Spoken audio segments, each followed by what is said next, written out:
buenas tardes, bienvenidos a Distintos Parecidos. Arrancamos la semana porque parece más lunes que martes. ¿Cómo andas, Caro? Muy bien, Fer, ¿vos? Bien, todo bien. Bueno, arrancamos este Distintos Parecidos este día martes con un tema que ya es repetitivo.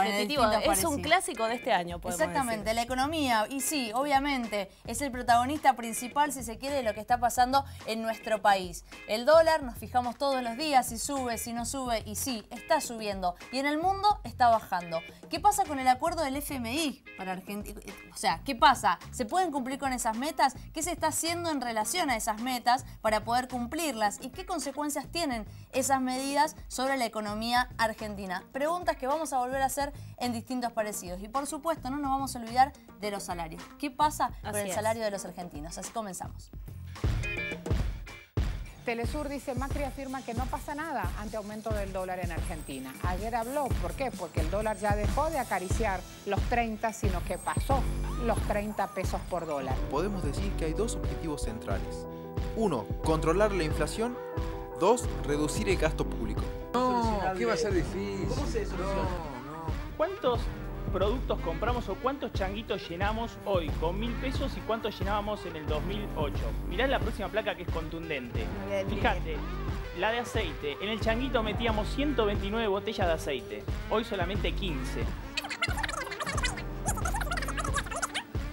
187 pack de 6 rollos y hoy solamente 25. O sea que el billete de 1000 representaría lo que era el billete de 100 hace 10 años. En muchos casos sí. El presidente argentino ha optado por pedirle ayuda al Fondo Monetario Internacional como una solución ante la crisis económica.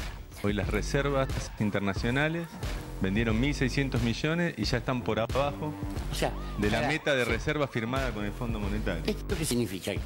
Y es que ya tiene que ir a pedir perdón, un formal waiver en digamos, en el lenguaje del Fondo Monetario para que le habiliten el pago de los 3.000 millones que tenían que pagar el 15 de septiembre, porque a poco de firmarlo, que van 2 meses, un poco menos, ya no pudieron cumplir con la meta de reservas. Perdónala, perdónala, seguro que aún ella te ama. Es responsabilidad primaria del gobierno, porque es un impuesto perverso que cobra un gobierno que administra mal y estafa siempre primero a los que menos tienen. Sí. Yo me comprometí a que la inflación iba a bajar. Ajá. Y va a ir bajando lentamente todo el segundo semestre, y el año que viene va a ser menor, que este año sustancialmente menor, y el otro va a ser menor. El año que viene la vamos a sentir muy abajo, o sea, mucho más abajo. Sí, va a estar debajo del 20%. ¿El año que viene? Sí, el año que viene. ¿Debajo del 20%? Debajo del 20%. El mundo promedio tiene menos del 5%. Tenemos que ir a ese lugar.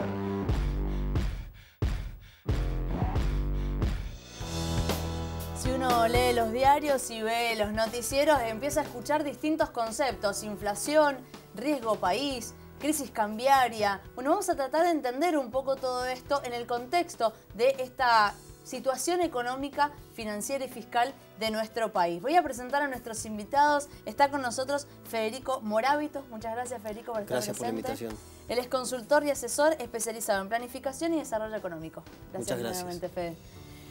A Sebastián Laza, nuevamente, muchas gracias por estar acá, asesor del Ministerio de Economía, Infraestructura y Energía de Mendoza. Muchas gracias, Sebastián. Muchas gracias a ustedes. Bueno, para arrancar, yo recién decía ya algo de riesgo, ¿sí? Ya se escucha esa palabra. Vamos a la columna, Carlos. Vamos entonces a la columna del día de hoy, porque según una agencia internacional, Argentina es el segundo país con mayor riesgo de crisis cambiaria del mundo. Esto lo afirma la agencia internacional Geopolitical Future. Nuestro país se encuentra junto a Turquía, México, Indonesia y Chile en el grupo rojo de alto riesgo, ya que sus reservas internacionales no son suficientes para cubrir su deuda externa nominada en dólares, que alcanzan el 48%. ¿Cómo lo dicen? Bueno, es una bomba de tiempo, afirmó la agencia, y dijo que podría tener Argentina una fuerte devaluación en los próximos días. Así que de esta manera abrimos Distintos Parecidos para hablar con los especialistas. Bien, entre 5 países, repetimos, Turquía, México, Indonesia y Chile. Entre esos países se encuentra Argentina en términos de alto riesgo por crisis cambiaria. ¿Cuánto nos tiene que alarmar esto? Mira, no lo había escuchado, este informe me sorprende. No podés medir el riesgo de una crisis cambiaria solamente mirando el nivel de reservas.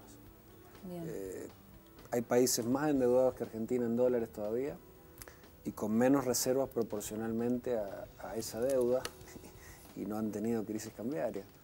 La crisis cambiaria se produce en parte por el nivel de reservas, pero en parte por la situación política. Te comento un ejemplo. Los últimos 2 o 3 años de Cristina, los niveles de reservas realmente eran mucho más bajos que los de ahora, proporcionales al Producto Bruto. Sin embargo, no se produjo ninguna crisis cambiaria, y eso que había cepo acá, cepo allá, dólar ahorro, etcétera, un montón de parches en la economía. ¿Por qué? Porque, bueno, dentro de todo tenía un manejo político ella con una mayoría automática en el Congreso que, vos fijate, lo político tapó la debilidad en cuanto a reservas. Ahora, quizás por ahí no se tiene la misma mayoría que se tenía antes, que tenía el kirchnerismo en el Congreso, pero sí se tiene un mucho mayor nivel de reserva y encima un crédito del Fondo Monetario por 50.000 millones de dólares. 50.000 millones de dólares, no le han puesto todo allá, bueno, va con desembolsos trimestrales. Yo sinceramente no veo dónde puede estar el riesgo de crisis cambiaria. Aparte ya tuvimos una crisis cambiaria, 60% de aumento del dólar en lo que va del año. ¿Qué espera este reporte? ¿Que aumente un 100% más? O sea, no... Bien. No sé, me parece que hay algunas agencias internacionales que... Bien, por eso la pregunta, ¿cuánto hay que alarmarse con estos datos que aparecen, no? Mirá, yo comparto, yo creo que tenemos que ser cautos. Me parece que esto tiene que ver con el contexto internacional también, de mayor volatilidad. Hay ruidos que vienen desde Estados Unidos, con Turquía el último, por ejemplo. Ahora Brasil también con algunos problemas de política interna, y a mí me parece que Argentina, en el único sentido que yo entiendo que está más expuesta, es porque eligió un camino de gradualismo, intentando preservar la estabilidad económica, no generar sobresaltos. Y me parece que al inicio se dieron algunas reformas que son positivas, que fueron positivas. Sebastián hablaba del cepo, de las restricciones cuantitativas. Yo creo que también un poco nos hemos olvidado. La inflación, por ejemplo, la inflación ha costado bajarla. Mucho tiene que ver con cuestiones más bien estructurales, que yo creo que tienen que ver con algunas reformas que eran necesarias, digamos, porque lo que había era insostenible, digamos. Teníamos crisis energética, teníamos grandes problemas de infraestructura en sectores que son claves para mejorar la calidad de vida de las personas.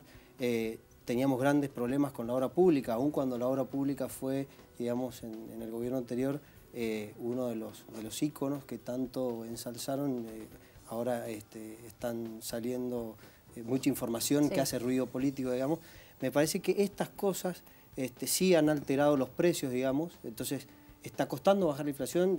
Ahí pasaban algunas placas, digamos, del presidente y de ministros y de consultores hablando sobre la inflación y que iba a bajar. Sí, está costando bajar la inflación. Me parece que tiene que ver con estas reformas que eran necesarias, que eran estructurales, y no tanto con cuestiones mucho más dañinas, me parece a mí, como las que teníamos en el modelo anterior. Bien, hablábamos en algún punto, yo dije la palabra crisis en algún momento, digo, y no es una palabra que no deje de aparecer en algunos medios, en algunos periodistas que también lo empiezan a utilizar. La pregunta sería hoy, ¿cuáles son esos factores más sensibles de la economía argentina? Si se pueden delimitar para empezar a entender si está esa crisis de tal manera o no. Digo, ¿cuáles son esos factores fundamentales más sensibles de la economía? Bueno, mirá, Fernanda, el año pasado la economía había agarrado un cierto empuje en cuanto a ventas, en cuanto a crecimiento de posibilidades en los negocios, de toma de empleo. Se vio un ritmo mejor en el segundo semestre, especialmente de 2017 y el primer trimestre de 2018. Fueron 9 meses o 3 trimestres donde la economía creció a nivel nacional, en Mendoza también, aproximadamente entre 2 y 3 puntos de crecimiento con respecto al mismo periodo del año anterior. Y el indicador de que la cosa ya dejó de ir bien es cuando empezó a subir tan fuerte el dólar, cuando empezaron a subir tan fuerte las tasas de interés y cuando empezó a dispararse un poco la inflación. Esos fueron los 3 indicadores que de alguna manera le empezaron a indicar a nosotros, la gente común y a los empresarios, de que la situación estaba complicándose. Y en cuarto lugar, bueno, hubo que ir a pedir ayuda al Fondo Monetario, que en Argentina todos sabemos que cuando se va a golpear las puertas del Fondo Monetario es porque no andan las cosas. En ese aspecto, preguntarte, Sebastián, si como bien mencionas 3 trimestres entre lo que fue fin de 2017 y principio de 2018, sube 2 o 3 puntos la economía argentina, ¿por qué se recurre al Fondo Monetario? Porque nunca se terminó de salir de la situación de debilidad en la que se heredó el gobierno.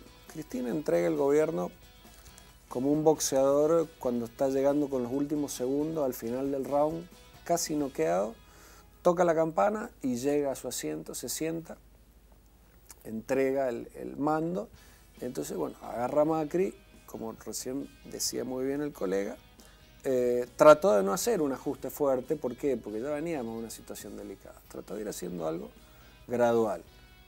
Ese gradualismo implicó que nunca se pudiera salir del todo de la situación de debilidad que entregó Cristina. Es decir, Macri se paró, salió a boxear nuevamente medio groggy, no salió muy... Aguantó un poco más que Cristina, qué sé yo, tiró un par más de golpes, pero no volvió a sentarse en la silla al término del otro round también medio. Es decir, la economía nunca pudo solucionar en estos 2 años y medio los problemas estructurales que tenía, que es la situación fiscal. La situación fiscal es el problema de fondo. Cristina dejó con 6 puntos del Producto Bruto de déficit fiscal la economía, y Macri, luego de 2 años, seguía igual. Y si no era el gradualismo, ¿qué otra opción había para Macri? Y bueno, es que ese es el tema, ¿no? A ver, hablando hoy, digamos, mirando para atrás, es muy fácil por ahí opinar, ¿no? Yo creo que con buena intención el gobierno hizo un buen diagnóstico de la situación y me parece que eligió el camino que se pensaba era el menos doloroso. Algunos hablan de la alternativa de shock, ¿no? Y muchos desde el inicio incluso trataron de impulsarla, ¿no? De que los ajustes fueran más rápidos. El gasto público, otro de los datos interesantes que yo creo que hay que resaltar, digamos, terminó, el gobierno el último gobierno terminó con casi duplicando el tamaño del Estado frente al resto de la economía, digamos. Me parece que el tema también es un poco, ¿no? Tomar dimensión de que a mí me parece que para lograr una senda de desarrollo sostenible e inclusivo, que creo que es la que todos queremos, porque yo creo que también el gobierno de Cristina y la oposición hoy buscan esto, y también el gobierno, ¿no? Me parece que tenemos que pensar en cuestiones que, digamos, sean sostenibles a lo largo del tiempo. Y claramente, digamos, este tamaño del Estado no es sostenible. Digamos, Argentina como país no puede hoy sostener desde el sector privado y productivo a este tamaño del Estado. Ahora el tema es, ¿qué hacemos, no? ¿Cómo hacemos para ir bajando el tamaño del Estado sin que la población sufra tanto, digamos, este tema? Y ahí es clave, por ejemplo, el empleo, ¿no? O sea, cuidar el empleo de la gente. Si hay que achicar la cantidad de empleados en el sector público, bueno, ¿qué hace esa persona? ¿Qué hacen esas familias que se quedan sin ingresos, ¿no? Ahí yo veo un punto de coincidencia entre los dos, digo, ¿no? en la mirada en términos de con qué se encontró Macri en su momento. Lo veíamos recién en el clip hablando de la meta de inflación para el 2017, diciendo que iba a estar por debajo del 20%. Digo, y hablando de este gradualismo, digo, ¿cómo podemos entender hoy la situación? Digo, si nos vamos a ese 2017 o 2016 en el que Macri nos estaba diciendo esto, digo, y no había un sinceramiento, palabra que se utiliza tanto, en términos de ese país encontrado, ¿no? Digo, y proponer cosas que quizás eran inalcanzables. ¿Cómo se contesta la situación hoy? Mirá, esto, yo no sé, hablando digo, para gente común, digamos, esto es una familia, y una familia no puede vivir sistemáticamente gastando más de lo que tiene. Ahora hay formas, digamos, en la macroeconomía hay formas de financiar esto, y probablemente lo puedes hacer por un tiempo, ¿no? Me parece que antes, digamos, claramente digo, el problema de la inflación era que se financiaba el déficit fiscal con emisión. Y eso trajo muchos problemas. y eso no es sostenible. Y nosotros como país y como ciudadanos tenemos que entender, digamos, que ningún país en el mundo se desarrolla solamente de esa manera. Me parece que, digamos, sacaban las tablas, ¿no?, de cómo está Argentina en los rankings de inflación. Argentina está en los primeros y viene hace rato, ¿no? Y la alternativa que yo creo que identificó el gobierno, bueno, es si dejamos un poco de hacer eso, bueno, tenemos que empezar a, digamos, si no queremos hacer esto de manera drástica, tenemos que ir achicando el déficit, pero mientras tanto seguimos teniendo déficit, entonces tenemos que financiarlo con deuda. Entonces se eligió ese camino y en eso, bueno, ¿cuál era el riesgo? Que ese es el problema que tenemos hoy, me parece. Un poco es, digamos, ante factores externos, Argentina ha quedado como un país vulnerable frente a los escenarios de, digamos, Estados Unidos subió las tasas de interés y eso hace que los capitales, digamos, vuelen hacia la seguridad, traten de evitar el riesgo. Esto genera desencadena algunos movimientos que, digamos, yo creo que el gobierno sabía esto, pero bueno, son cosas que también, digamos, hoy la podemos ver claramente. En ese momento tal vez fue, digamos, una apuesta, pero defendiendo este gradualismo del que estamos hablando. Y hoy claramente, digamos, nos cuesta financiarnos en el exterior, tenemos salida de capitales, la gente se asusta en Argentina y tenemos ese problema que cuando la gente se asusta en Argentina sale a comprar dólares, digamos. Entonces eso hace que suba el tipo de cambio. Yo creo, de lo que he estado viendo, que hoy un poco exacerbado eso, ¿no? Por este temor, digamos, mucho tiene que ver con las expectativas. Bien, ahí podemos ir también más adelante, ahora nos tenemos que ir a un corte, pero vamos a continuar hablando, por supuesto, de la economía en nuestro país. Varios conceptos ya hemos ido tocando y, por supuesto, también vamos a hablar de cuáles son estas políticas, ¿sí?, o las medidas que se han tomado en relación al acuerdo con el Fondo Monetario Internacional. ¿Cuáles se pueden cumplir, cuáles no se pueden cumplir y qué consecuencias pueden llegar a tener en nuestra economía hoy y también en el mediano plazo? Nos vamos a un corte y enseguida continuamos con más distintos parecidos.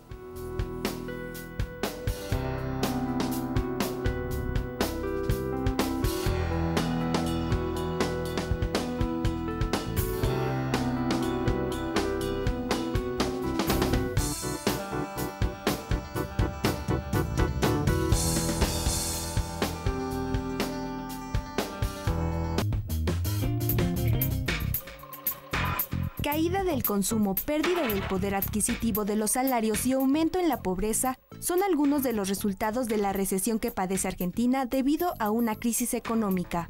Las acciones del país suramericano en Wall Street se hundieron cerca del 9%, producto de la corrida cambiaria avalada por el gobierno y que también impactó en una nueva caída de los precios de las materias primas argentinas. Mira, es una de las medidas que había planteado el gobierno nacional para la discusión del presupuesto del año 2019, en la cual, como ustedes saben, ha pedido una plan de austeridad de unos 100.000 millones con impacto directo en las provincias. ¿Qué está haciendo el Fondo Monetario Internacional en Argentina? Revisando las cuentas de Argentina. ¿Sí? Déficit fiscal, reservas del Banco Central de la República Argentina, tasa de inflación, el Ejecutivo indicó que sería del 27%, pero según INDEC, que sigue siendo datos oficiales del 29,5%, podría traspasar los 30 puntos. Jorge, el Banco Central acaba de anunciar un programa de cancelación del EVAX. Hoy a la mañana ya se intuía que el peso iba a estar en suba, porque la lira turca se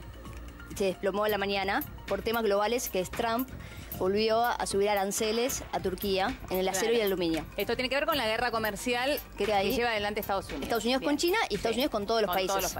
¿Qué genera esto? Mayor incertidumbre a nivel mundial y mucha volatilidad financiera. Claro.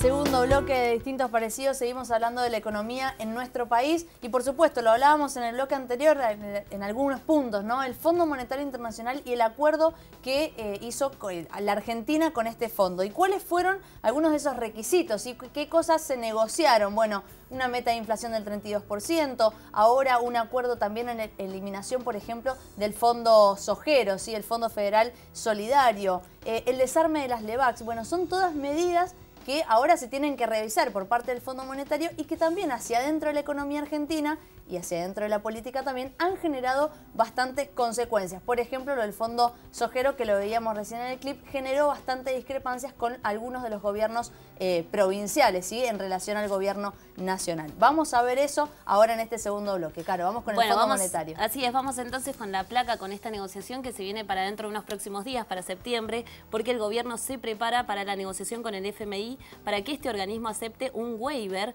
por no cumplir con una de las pautas estipuladas en el acuerdo, como bien decía Fer, el límite de inflación del 32%. Como argumento, las autoridades argentinas dicen que se impidió ese objetivo por las exigencias propias del FMI en desmantelar de manera rápida lo que llaman la bomba de tiempo de las LEVAX y la imposibilidad de financiar corridas bancarias con el dinero aportado. Así que de esta manera abrimos este segundo bloque relacionado a economía argentina. Entonces, la negociación con este fondo internacional, ¿se pueden cumplir las metas del FMI o cómo ya se empiezan a revisar esas metas? Bueno, hay metas y metas, digamos. Están las metas más importantes y las otras. La meta más importante es la de reducción del déficit fiscal. Para el año que viene tiene que ser de 1,3% del Producto Bruto, el déficit primario. El déficit primario es antes de pagar los intereses de la deuda. Esa meta es cumplible. De hecho, el gobierno calcula que tiene que recortar 300.000 millones de pesos. Y es lo que está intentando hacer en el proyecto de presupuesto. Ya han acordado con los gobernadores que un 66% recorta a Nación, un 33% a provincias. A Mendoza le tocaría más o menos entre 4.000 y 5.000 millones de pesos. ¿Por qué las provincias? Porque reciben coparticipación, claro, que viene de Nación.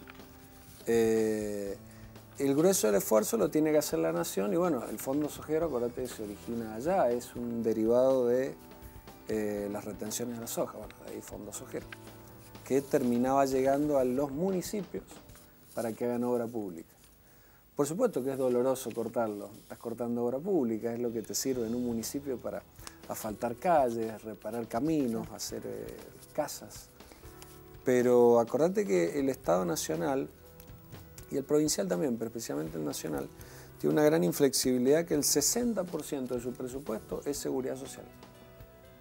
Es decir, de cada 100 pesos que gasta el Estado Nacional, 60 van en seguridad social, de los cuales la mayor parte es jubilados, pensiones, etcétera, reparación histórica, y lo otro es planes sociales.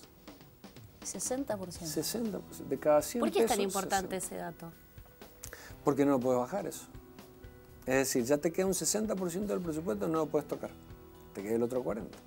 El otro 40%, por lo menos 30%, es empleados públicos. Para tocar eso tenés que echar gente a la calle. Y el gobierno de Macri no, estamos entrando en un año electoral, no quiere apelar demasiado a eso. ¿Qué te queda? El otro 10% del presupuesto. Y bueno, en ese 10% y sí está metida la obra pública. Por eso que parte de la obra pública la van a hacer con ese programa PPP, que se llama Programa de Participación Público-Privada. Y bueno, y el Fondo Sojero lo mismo, también es para obra pública. O sea, terminan recortando donde le duele verdaderamente el crecimiento a largo plazo, que es la infraestructura, pero es donde es menos doloroso socialmente a corto plazo, porque no estás echando gente, ni recortando jubilaciones ni asignaciones. Bien. ¿Se pueden cumplir con estas metas o cómo se puede rediagramar todo? Mira, yo creo que es exigente, el programa es exigente. También hay que pensar que, digamos, un poco lo que charlábamos recién, no hay mucho espacio, y de hecho un poco lo que pasa con Argentina hoy, hablamos de la exposición, la vulnerabilidad de Argentina como país frente al mundo y los mercados, digamos, me parece que tampoco el gobierno tiene mucho margen y en esto hay que elegir, digamos, y hay que elegir un mal menor, digamos. Me parece que en este sentido el esfuerzo se está haciendo. Un dato que no es menor, digamos, es que el ritmo de crecimiento del gasto público es menor al ritmo de crecimiento de los ingresos, digamos. O sea, los ingresos vienen creciendo a mayor ritmo que el gasto. Entonces esto te hace bajar el déficit. Obviamente que lo seguís teniendo. Me parece que el desafío es digamos, continuar en esta senda. Obviamente que en estos casos, digamos, yo creo que comparto, ¿no? A mí me parece que no es ni bueno ni malo el acceso al fondo en sí. Me parece que si sacáramos al fondo, el mercado ya te estaba tirando señales de alerta, digamos, con las tasas que te pedía para financiar el déficit. Entonces, me parece que tampoco hay que, digamos, demonizar al fondo, porque creo que, digamos, hay que hacer un corte también o abstraerse y ver la realidad concreta. Me parece que es una necesidad del país realizar reformas, digamos. No era sostenible lo que había. Entonces las reformas había que hacerlas. El Fondo Monetario en algún punto, en relación a la pregunta que te hacían en el bloque anterior, o sea, lo obligó al gobierno a tener que, bueno, sincerar ciertos números o exponer una realidad que antes no había dicho. Yo creo, a ver, yo creo que más que el fondo en sí, yo creo que, digamos, el gobierno eligió un camino en donde el riesgo era estar más expuesto a estos cambios, ¿no? Y sucedieron. Entonces, frente a eso, digamos, los mercados ya te empiezan a evaluar.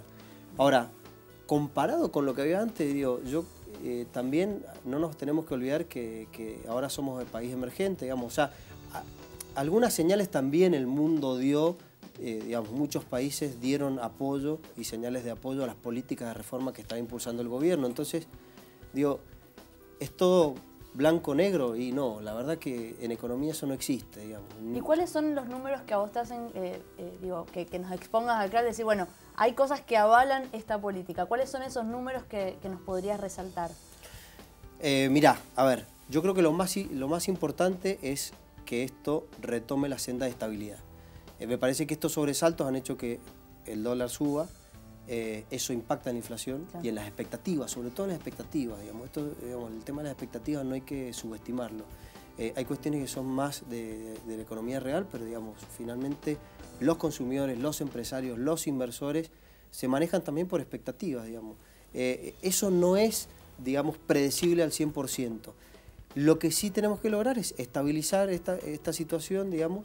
Me parece que el gobierno está tratando de hacerlo y me parece que, bueno, a ver, siempre siguen saliendo estos cisnes negros que vuelven a aparecer y que hasta que nosotros no resolvamos los problemas de fondo, bueno, vamos a estar expuestos a estos vaivenes, ¿no? Esto es como un vuelo, estamos en un vuelo que el piloto agarró el micrófono y dijo que hay turbulencia y ya estamos en el vuelo. Entonces me parece que lo que hay que hacer es, digamos, tener calma, y no volvernos, no desesperarnos. Me parece que el miedo también es un factor, digamos, que digamos, el miedo y esa sensación de que todo está mal, de que todo es negro y que se acaba todo mañana y que entramos en crisis de vuelta. Me parece que los argentinos, ¿viste?, somos bastante especiales para manejarnos así. Me parece que eso tampoco está bueno. Un país no se desarrolla así, es insostenible eso también, digamos. No se puede vivir eternamente en crisis, digamos, con miedo. Mencionás lo del equilibrio y, Sebastián, recién comenzaste diciendo, bueno, hay una meta que puede ser cumplible, que lo podemos lograr. ¿Cuáles son las metas que vos considerás que no se van a poder cumplir?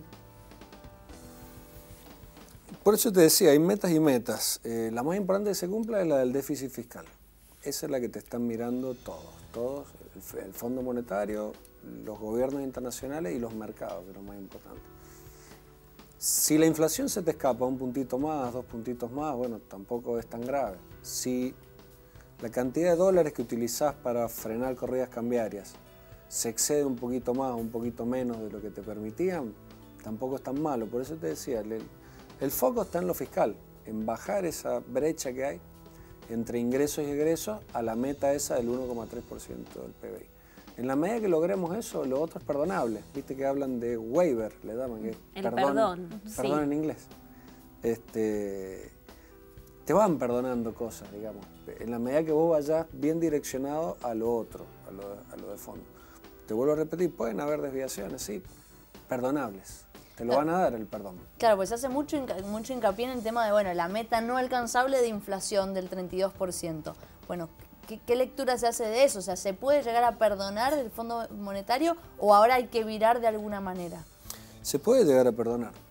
Por eso te digo, si te vas un puntito más, 2 puntitos más, 3 puntos más, es perdonable. Lo que no te van a perdonar es que vos no logres bajar el déficit fiscal a esos niveles. Pero no solo no te lo va a perdonar el Fondo Monetario, no te lo van a perdonar los mercados y van a volver a apostar contra nuestra divisa y el dólar va a seguir subiendo. Bueno, vamos a hacer el tuit en vivo, ¿les parece? Vamos bueno, hemos hablado mucho de economía, nos queda un rato más todavía, pero el tuit en vivo va a responder a la pregunta de ¿cuál es el peor problema de la economía argentina hoy? Conciso, después tienen tiempo para explicarlo si quieren, pero Federico, empezamos con vos. ¿Cuál es el peor problema de la economía argentina hoy? La Argentina es muy amplia. Es largo. Mira, yo haría foco a dos palabras, ¿no?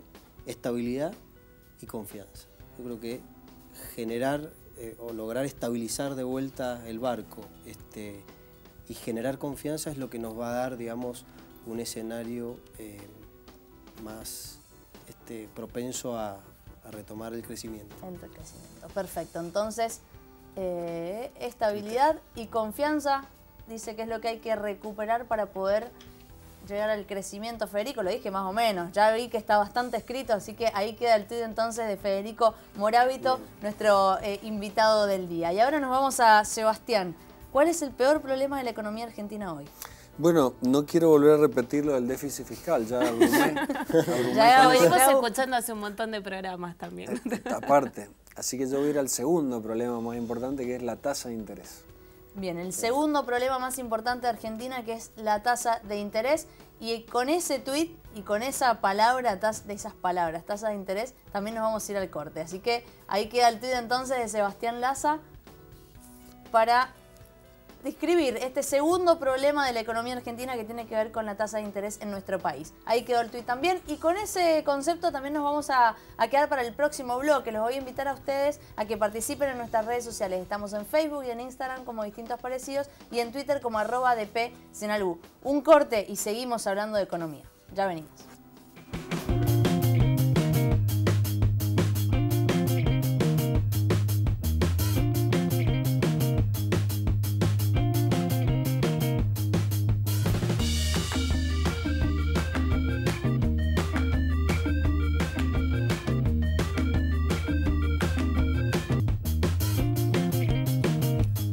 Continuamos en Distintos Parecidos, último bloque, hablando de economía argentina. Y voy a retomar lo que nos decía nuestro invitado Sebastián Laza en relación al segundo peor problema que tiene Argentina en su economía, que es la tasa de interés. Y ahí volver a uno de los acuerdos que se hizo con el Fondo Monetario, que tiene que ver con el desarme del EVAX.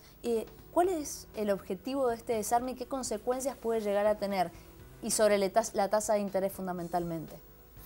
Mira, la LEVAC es una letra del Banco Central, es un título a corto plazo, es deuda a muy corto plazo, que la tenés que ir renovando o intentando renovar cada muy cortos lapsos de tiempo, lo que permanentemente te está poniendo una bomba de tiempo al Banco Central.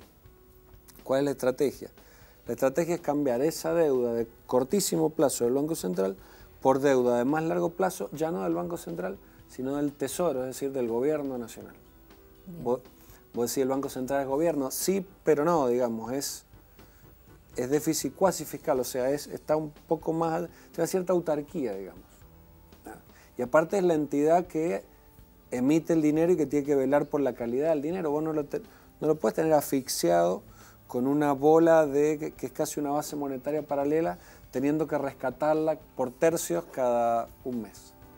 Entonces lo que se está intentando es sacarle eso que lo asfixia al Banco Central y llevárselo al Tesoro, al Gobierno Nacional, que ya tiene mucha deuda y que un poco más de deuda que le hace una mancha más al tigre. Entonces, esa es la idea de cambiar una cosa por otra. Y aparte de deuda, que sea a más largo plazo. El plan está bueno, lo que pasa es que es un poco audaz, porque implica que en 3 meses desarman la totalidad de la bola de LEVAX que hay. Hasta ahora la primera salió bien, prácticamente no hubo traspaso al dólar, ha subido un poquito, pero dentro de lo que más o menos estaba. Hay que ver, y se eliminó ya 1/3 de las LEVAX, faltan los otros 2/3, que van a ser en sucesivas veces entre septiembre y octubre aproximadamente, a más tardar noviembre, debería estar totalmente eliminado. Ahora, vos me preguntabas qué impacto tiene eso en la tasa de interés. Bueno, la tasa de interés está alta no solo por eso, sino de alguna manera para evitar que el dólar se vaya más arriba, en la medida que haya desconfianza, como decía Federico. La tasa de interés va a seguir alta, hayan Levax o no Levax, en la medida que siga habiendo desconfianza sobre la economía argentina. En la medida que la economía argentina vaya pudiendo hacer ese ajuste que yo te digo con el Fondo Monetario, los mercados lo vean bien, el Fondo Monetario lo vea bien, va a ir habiendo mayor confianza sobre la economía argentina, entonces ahí sí va a poder ir bajando la tasa de interés, porque ya no va a estar el miedo ese de que la gente salga despavorida a comprar dólares. Bien, lo preguntaba el término de los Levax también porque se lo relaciona con el riesgo país. Digo, un concepto que a los argentinos muchas veces nos ha puesto en aprietos y que hace mucho ruido, ¿no? ¿Cómo lo tenemos que mirar y cómo lo tenemos que tomar, ¿no? Digo, para transmitir esa información? Bueno, a ver, el riesgo país es la sobretasa que paga un gobierno, digamos, por endeudarse en relación al riesgo cero que son los bonos de Estados Unidos. Sí, a ver, es importante. Yo creo que lo que te está marcando un poco es que del mundo te están mirando y en cierto sentido estás expuesto porque, a ver, hay un tema muy importante que por ahí no hemos charlado, digamos, que es un tema para tenerlo presente, que no es solamente el déficit fiscal y el plan, digamos, de este plan gradual de sinceramiento de la economía, sino también todo lo que tiene que ver con la generación de divisas de Argentina, cuánto nosotros generamos de divisas, cuánto a través de las exportaciones y cuánto consumimos o cuánto demandamos de divisas, ¿no? Entonces, que ahí también tenemos un tema que es estructural y que viene desde hace mucho. La devaluación un poco también trata de, digamos, ajustar un poco este desajuste que no es normal, digamos, o no por un tiempo indeterminado, claro. Porque eso te lo financian, digamos, los mercados, o sea, hay ingresos de capitales. Cuando vos gastás más dólares de los que producís, alguien te está financiando esos dólares que son ingresos de capitales. Entonces, digamos, ese también es otro tema, junto con el déficit fiscal, siempre los déficits gemelos, los superávit gemelos, digo, los momentos en los que Argentina, digamos, generó superávit gemelo, Argentina le fue bien, digamos, ¿no? Y las expectativas del mercado, digamos, eran positivas. A mí me parece que sí, hay que mirarlo, el riesgo país. Yo creo que lo más importante es que se continúe con esta senda, digamos, de achicar el déficit fiscal, ¿sí? Y obviamente tener en cuenta que, digamos, la confianza un poco también va a venir por ese lado, ¿no? Lo que charlábamos recién. Bien, no, como para dar un dato nomás, el riesgo país está en 685 puntos, casi se duplicó en 7 meses con fluctuaciones, pero pasó de un 350 puntos en 7 meses a casi 700, ¿no? A ver, concepto que lo traigo porque se lo toma mucho también y se lo ponen grandes titulares y que también fuera de aire hablábamos, bueno, cómo se lo trata, ¿no? Estos temas económicos que muchas veces generan lo que decías vos, ¿no? Esta alarma en la población y bueno, cómo los tratamos. Quería dar ese dato también para tomarlo. Hablando de sinceramiento, me parece que Nobleza obliga a hablar de si hay sinceramiento de salarios, cómo se va a hacer, si se puede hacer y cómo lo ven, ¿no? a futuro en función del año electoral del año que viene. Bien. A ver, yo creo que sí, a ver, va a haber, digamos, una actualización de los salarios. Esto tiene que venir en línea, digamos, con algo que sea equitativo, que busque cuidar el empleo. Me parece que ese es un factor clave. No sirve de nada, digamos, que se logren en el corto plazo actualizaciones de salario por encima, digamos, de la inflación, si eso genera problemas en las empresas y se genera desempleo. Me parece que aquí también tenemos que ser un poco cuidadosos, digamos. Por ahí esto también hay que mirarlo en detalle, digamos. Es importante que esto exista, pero también tenemos que cuidar el empleo. Me parece que ese es un factor clave. Tanto, digamos, en el sector PYME, que tiene grandes problemas hoy, como en las grandes empresas y el sector público también. Me parece que el gobierno, lo que charlábamos recién, ¿no? Ha elegido hacer ajustes por ahí en infraestructura y en gasto de capital o en inversiones por sobre disminución del gasto social o en empleo público. Entonces, Sebastián, repito pregunta, ¿cómo influye el factor electoral en el sinceramiento o en la recomposición salarial? Influye sin dudas porque el asalariado vota, entonces seguramente va a haber una mayor consideración, al menos desde el punto de vista del sector público. Por ejemplo, acá en la provincia ya este año hubo cláusula gatillo. Está la discusión si por el índice del INDEC Cuyo o de la DEIE, que han dado 3-4 puntos de diferencia, pero bueno, es un avance, hubo cláusula gatillo, es decir, lo que se excede la inflación de la pauta salarial, te lo aumentan al otro mes. Seguramente el año que viene va a haber algo así, es muy probable, no está definido, pero es muy probable, me influye también que es año electoral.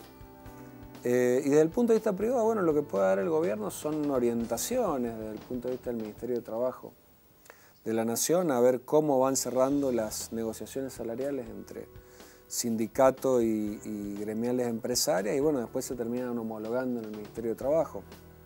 El Ministerio de Trabajo tiene la potestad de no homologarlo, pero generalmente si están de acuerdo empresarios y sindicatos, el Ministerio de Trabajo los homologa. ¿Cuánto va a ser la pauta que va a querer el gobierno para el sector privado? Y es difícil. Este año sí, la inflación seguramente va a estar entre el 30 y el 35. Eso ya lo condiciona el gobierno para la pauta para el año que viene, y es año electoral y Macri quiere su reelección. La verdad que no lo han enunciado todavía, pero para ellos va a ser una decisión difícil porque deberían aumentar los salarios a esos niveles mínimos y no sé si... En esos niveles estás hablando, 30-36%. Y deberían aumentar en eso para mantener el poder adquisitivo, pero claro, estamos en un plan de desinflación. Los planes de desinflación se supone que deben ir bajando la inercia inflacionaria que le llamamos nosotros. Y la inercia se corta cuando los ajustes empiezan a ser cada vez menores. La verdad que es una decisión difícil, pero bueno, a nivel provincial, que es lo que más conocemos, ya se usó este año la cláusula gatillo y seguramente para el sector público, y seguramente se va a usar el año que viene. También. Hay otros economistas que han tenido la oportunidad de estar en el programa, más que hablar de desinflación, están hablando de un proceso de estanflación. ¿Podemos decir que estamos en ese proceso, aunque sea hasta diciembre? Lo que podemos hacer son escenarios. La estanflación es cuando la economía no crece y la inflación sube. Sí. Es lo que está pasando por lo menos en este tercer trimestre. Se te frenó la economía y la inflación subió. Ahora, ¿cuánto va a durar eso? ¿Cuánto va a durar una inflación en los niveles en que está ahora? Si se tranquiliza el dólar y si la economía está frenada, debería desacelerarse la inflación. Es lo que dicen los libros de texto. Vos, Federico, que sos colega. No, sí, totalmente. Si hay menos actividad económica y el dólar se te frena en 30, debería no ser inflación cero todos los meses, pero ya no ser del 3 mensual, sino ser del 2, el 1,8.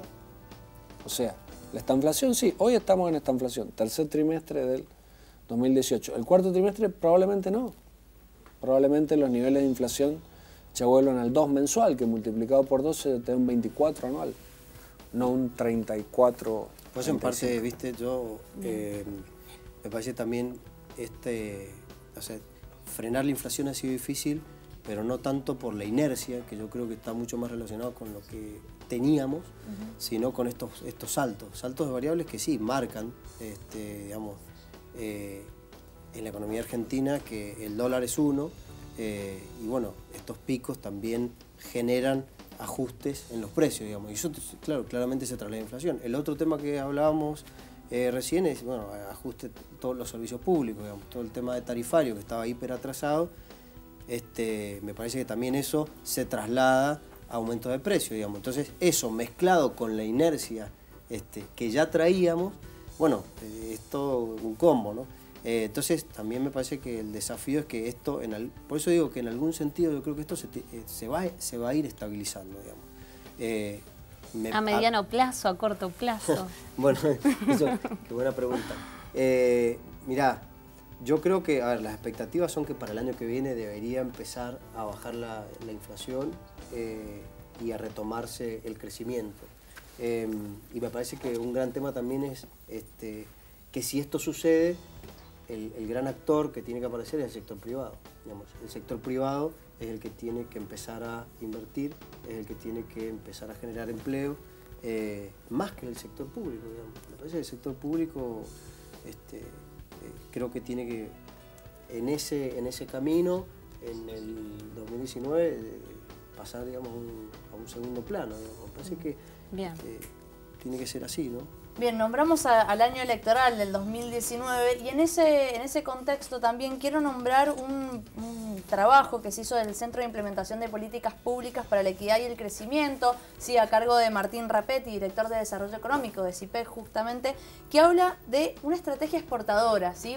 Fundamentalmente poder generar una política exportadora y poder implementarlo de tal manera que, que esta temática quede de tal manera dentro de la agenda política y que se incorpore también a la discusión electoral, ¿sí? En términos de también generación de empleo, de cómo sacar a la Argentina de su crisis económica, pongámoslo de esa manera. Bueno, ellos proponen, ¿sí? desde este programa, desde este proyecto, una política exportadora, ¿sí? De volver a reactivar las exportaciones en nuestro país. No sé, Fede, si vos querés hacer algún comentario al respecto, pero queríamos mencionarlo. Vi, no lo leí completo, pero he visto partes del informe, me parece que el informe es bueno. Yo creo que tiene que ver con esto que te comentaba recién, que es, digamos, cómo hacer para generar ingresos de divisas de una manera sostenida, posicionar a Argentina en el mundo. Me parece que Argentina tiene mucho para dar en exportación de servicios, en economía del conocimiento. En Mendoza incluso se está trabajando mucho en eso. Eso, digamos, hay otro tema ahí, ¿no? Que eso tarda en desarrollarse, ¿no? Claro. Eso no es instantáneo, digamos, pretender crecer y aumentar las exportaciones en un mundo que es competitivo, digamos, solamente vía devaluación o tipo de cambio, digamos, no, eso no funciona así. Lleva tiempo, a la industria vitivinícola le llevó tiempo ganar mercado, ¿no? Me parece que, pero digo, hay algunos sectores que tienen potencial y que nosotros tenemos capacidad. Me parece que hay que trabajar en políticas de mediano plazo que tienen que ver con la educación y que tienen que ver con la equidad. El informe habla también de la equidad. Me parece que un sistema, digamos, que sea con aumento del producto, con aumento de la generación de riqueza, pero que no contemple la distribución de la riqueza entre las personas, está destinado al fracaso porque socialmente eso no es viable. Bueno, un dato más y ya terminamos. Desde el 2008 hasta el 2018 el PBI no se modificó, y es otro dato que da, ¿no? Dice que tenemos el mismo PBI que cuando fue la crisis internacional del 2008, ¿sí? Desde 2008 hasta el 2018 el PBI de Argentina no se modifica, está también dentro de ese estudio realizado por CIPEC. Nos quedaríamos hablando mucho más, pero nos queda tiempo. Fede, muchísimas gracias. Seba, muchísimas gracias por haber estado nuevamente en el programa. Caro, nos vamos. Nos vamos y bueno, nos encontramos mañana. Nos vamos nuevamente, pero nos encontramos mañana a las 19 horas en un nuevo Distintos Parecidos. Chau, chau.